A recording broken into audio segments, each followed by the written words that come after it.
Hey, it's Clay, and this will be a video chart on ticker symbol NVCN. We will take a look at the 30-minute time frame.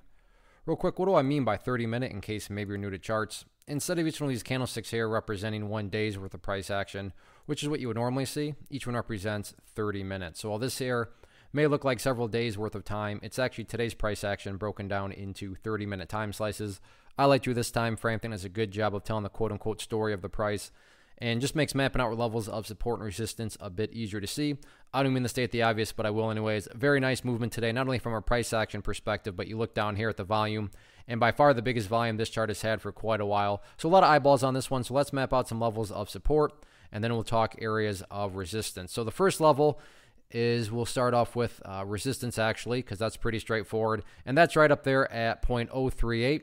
You can see here on several occasions the price try to break up through there, but right there the bears rejected it, and then again in mid-afternoon the bears rejected it once again. So 0.038 without doubt is kind of the public enemy number one going forward. That's definitely where the sellers seem to be hanging out.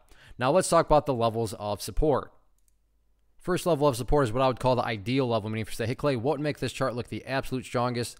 And that would be if the price could stay up here above 0.036. Now, don't get me wrong, if the price falls below 0.036, by no means am I saying the entire chart's ruined or anything like that. But yeah, if the price can somehow manage to stay up above that level, that would certainly be a huge sign of power going forward. Taking a step back and looking at things from more so a big picture point of view, that is where the purple line here comes into play, which is the famous 50-period simple moving average, keyword being moving. So as time goes by, that purple line is going to move itself higher and higher. So a very basic yet highly effective way to judge the health of the move, this right here being defined as quote-unquote the move, just watch that purple line. As long as the price stays above that line, as the line itself moves higher and higher, then the bulls are in full health, the bulls are in full control. However you can best visualize that, no questions asked. Again, yeah, staying above 0.036 would be great, but from the grand scheme of things, as long as the price remains above that purple line, the bulls 100% own the chart. So any way you look at it today, very nice move. Now things definitely transition over to the question of, can the bulls build upon this momentum going forward?